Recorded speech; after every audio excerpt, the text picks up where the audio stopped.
Hello, everyone. I'm Kelly Amato, and I'm joined here by Joey Petrocelli. Joey, I wanted to give you the opportunity to tell us a little bit about what happened at AmatoCon and also give us some context of what's going on with the Amato Group and clear the air. Yeah, well, it's really great to be here with you, Kylie, and I'm just glad that I'm having this opportunity to, as you say, clear the air. So let's start with what happened with AmatoCon. Yeah, well, first off, that whole weekend was just a complete mess. Okay, the convention did not live up to our own expectations or the standards that we have here at the Amato Group. And, to a certain degree, I have to take responsibility for a part of that. Okay, that's on me. I own that. But there were a lot of factors that were going on beyond my control that contributed to what happened that weekend. To be clear, AmatoCon 2024 was the direct responsibility of Tim Heidecker, okay? It was his project, his idea, and that's the way it was set up, and that's the way that G wanted it. And in hindsight, that turned out to be a really bad idea. It was poorly planned and managed right from the start, and everything had to be run through Tim, and then we quickly learned that he was hiding information from the rest of us at the Amato Group. He would say one thing, and then we would find out that the exact opposite of that was true.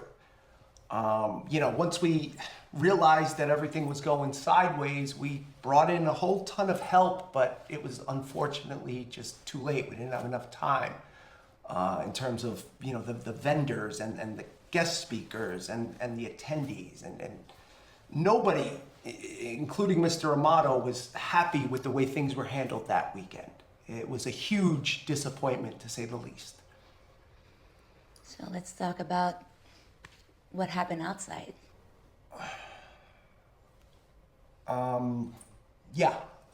It's obviously not my proudest moment. I totally lost my cool. I acted unprofessional, there's no doubt about that, and it was out of line.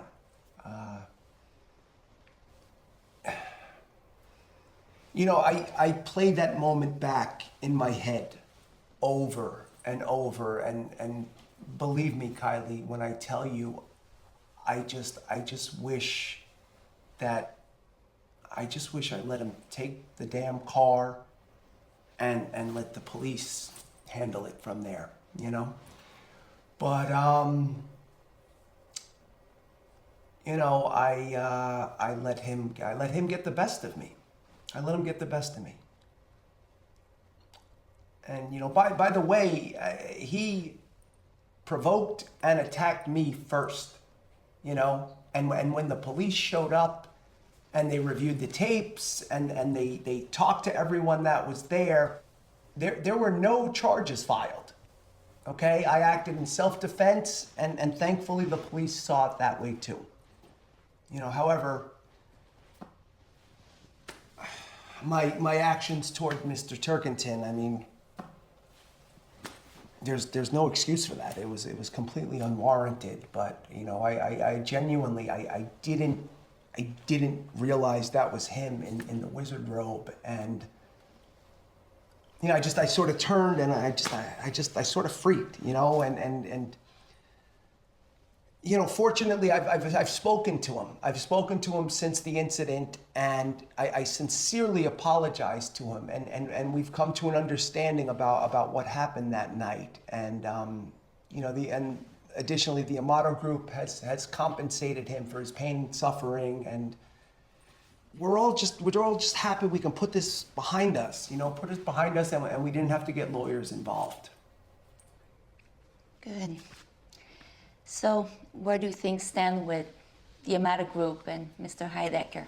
Well, first of all, Mr. Heidecker is no longer an employee of the Amato Group. We have severed all ties with him and with the High Network, with the podcast, with the record deal, everything. We're done. And can you tell us a little bit more about the Amato Group to give us some context? Yeah, well, the Amato Group is primarily a real estate and event planning company that was founded by Giorgio Amato and his brother Gabriel. in 1988 in Argentina. And the brothers expanded their operations into America with the purchase of some multifamily properties and a few event spaces. And about 5 years ago, Mr. Amato was looking into the potentially lucrative business of mining and processing lithium, which is a metal that's used in the production of rechargeable batteries for EVs and other products. And he actually learned about it because he was reading an article that spoke about the increase in demand for lithium, and then he began looking into purchasing land that was rich with the ore. And so it's at that time that the Amato Group entered into what's known as a lease purchase agreement with Tim Heidecker and his property called the High Ranch. There was a ton of red flags right out the gate with this, and all of the managers at the Amato Group, including myself, warned Mr. Amato to not enter into this, but I guess G saw things differently, and he also saw a lot of potential in Mr. Heidecker's high network streaming service as a news and entertainment company. So, as you know, all of us at the Amato Group were encouraged to participate in the things that they were doing, and a lot of resources and funding went into the projects over there. After about 2 years of doing geological surveys and soil analysis and permitting for the High Ranch, we discovered that the land had too low of a concentration of lithium to make mining it cost effective, and the operation was shut down indefinitely. The land was worthless. What do you mean by purchase, lease? Did Tim own the land? Does he still own the land? These are all great questions. And if you don't mind, I'm just going to pull out a document that was written up by our attorneys. I don't want to open us up to any potential lawsuits. I don't want Mr. Heidecker saying that I'm lying or saying that I'm putting misinformation out there or anything like that. So I'm just going to read what the attorneys have drafted for us. Great.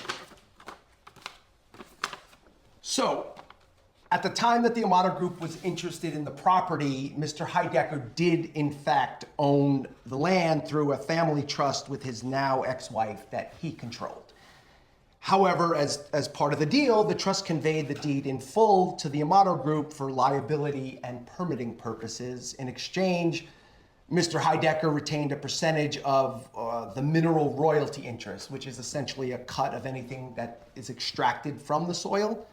However, as the mineral rights were discovered to be worthless, the Amato Group was able to exercise a clause in the contract that executes what's known as a quit claim deed on the mineral rights. So essentially nullifying any interest Mr. Heidecker had in the property in exchange for the return of a certain amount of something called high points, which were also discovered to be worthless. It's basically a fancy way of saying no. And, Mr. Heidecker should probably hire a real attorney in his future business dealings. He wants my advice. Regardless, the land is not suitable for lithium extraction, and as such, it is of no value to the Amato Group, so we are in the process of selling to a buyer. And I don't want to add fuel to the fire here, but can you talk to me about this conspiracy theory about what happened to Matt Newman? I mean, it's exactly what it sounds like, Kylie. It is a crazy conspiracy theory created by what is clearly a mentally compromised nutcase. I mean, these are libelous accusations concerning the death of Matt Newman. And, the San Bernardino district attorney has already spoken about this, but for the record, I will say it again, neither I nor anyone associated with the Amato Group had anything to do with the tragic death of Matt Newman. It's completely absurd. But they have a suspect in custody, and he's already pleaded guilty. So I don't know, I'm not an expert on the case, but you would think that would put an end to the speculation. But I guess that's how conspiracy theories are. There's always going to be, someone that believes Mr. Heidecker's BS. And this has been a real trying time for the Amato Group. So what does the future look like? Yeah, it has. It's been a really difficult time for us. As you know, the Amato Group really thrived for years under G's leadership. And, unfortunately, there comes a time in everyone's career where it's time to hang up the hat and enjoy a well-earned retirement. And, G has been suffering from some health issues lately. And I mean, come on, hasn't this guy worked hard enough all these years? Seriously. So, it's official. Mr. Amato is stepping down to spend more time with his family, take things a little more slowly, and get the care that he requires. In the world of business, G. Amato is a true original, and there will never be another one quite like him. We are now using this as an opportunity to reassess our business operations here in San Bernardino County, and we are going to be streamlining our operations and focusing on the event planning side of things, which has still been a robust sector for us. So I'm happy to announce that Bill Brown, who has been with ballroom operations for over 30 years now, will be taking over as president and leading us into the future with the newly formed AG Grand Ballroom Events. And, I'm really excited. Anyone who knows Bill knows what a great guy he is and knows how beloved he is by everyone at the company, by the clients, by the vendors, just everyone. And, I'm just really excited to be working with him. And I know that you'll be joining us as the director of social media and marketing. And I'm, really looking forward to working with you too. Yeah, I'm really excited for the opportunity. Well, thanks, Joey, for setting the record straight. And I hope you all enjoy, and this was informative. And for AG Grand Ballroom Events, I'm Kylie Amato. Thank you.